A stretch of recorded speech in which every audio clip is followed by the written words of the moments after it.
Hey, what's up, Street Talks? It's Eric Kim from the Eric Kim Street Photography blog. So, I wanted to make a quick video about a new toy that Olympus actually very generously sent me. It is the... What is this? I guess the badge is not on the front. But anyways, it's the new Olympus EPM-1, which is their pen mini.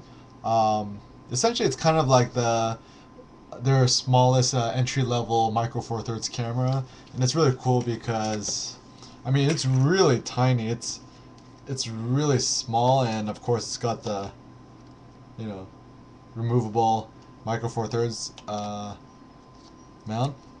The lens that it came with was the 14 to 42 millimeter lens, a little zoom lens. You can see it here, and you can see you can just unlock it and twist it out and shoot with it. And it came with a nice little flash here, so just to turn on, just shoot like this. And you can also pull this off if you want it to be a little more slim. So I just want to do a quick first impressions video. So first of all, the cool thing about this camera is that I think it only starts at like $500, and it has the same image quality as the EP3, I believe, as well as the autofocus mechanism. And the first thing I noticed about it is the autofocus is ridiculously fast. I mean, I remember I was testing the EP2 a while back, and I was very impressed about the autofocus performance. This just blows it out of the water. It, even though my subjects were moving and everything, it just locked on really well. Very, very fast, great image quality, and for the Olympus Pen Mini, I mean it's pretty dumbed down. You just got these controls. You don't have the aperture, priority, or anything up here. But if you just kind of dig around the menus and just fumble around, you can find that. If you have the EP3, which I also shot with and played around with, it's a fantastic camera. So if you guys are interested in, checking out some of the micro four thirds, I mean, I definitely highly recommend the EP3. Sometimes people are asking me what are some cameras that I recommend, kind of for people on a budget. First of all, I'll just kind of give a breakdown. So the Olympus EP3, I think, is definitely by far the best micro four thirds camera out there.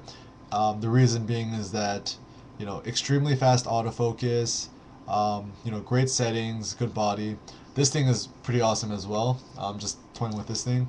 For the compact cameras, definitely the Ricoh GRD3, 28mm lens, 1.9. It's has a cult following. Even Daido Moriyama uses the camera right now, but maybe you want to save your money because the GRD4 is going to come out. Hopefully, Ricoh. Hopefully you guys could send it to me soon so I can review it. I think it's a great camera, the GRD3 at least. And sometimes people ask me between the Leica X1 and the Fuji X100. So my opinion is, having shot with both cameras, the X1, it makes a fantastic camera, fantastic image quality, everything like that, but performance is a bit sluggish for me, and the Fuji X100 also has the optical viewfinder. So if you're thinking about what kind of camera to get between those two, I recommend the X100. The reason being is that the build quality actually feels really solid, more solid than the X1 in my opinion. It has optical viewfinder, which is the biggest win for me, and I think it's a little cheaper too, if not around the same price, and I think it's just the superior camera in my opinion. So yeah, it's a really not the greatest review, but I just wanted to show off this new toy and just have a couple of my thoughts about these new cameras out there. I mean, honestly, at the end of the day, it doesn't really matter what camera you're shooting with. It's one of those things that sometimes people are too worried about the gear and the lenses, this and that. Just shoot with whatever you have. Use whatever gear feels comfortable for you. I mean, even if you have an iPhone 4, those things take fantastic images. I know a lot of those iPhone street photographers are really holding it down. You don't need a Leica. I like using it because I like the rangefinder experience, and it's digital because film is a little cumbersome to me. But don't let gear hold you down. Just really shoot with your heart and shoot with the passion. Just go out there and take photos. So yeah, that's my quick review. And you have any questions about cameras, reviews, and stuff like that, leave them in the comments. I'll try to respond to them as bestly I can. All right, see you later, guys. Peace.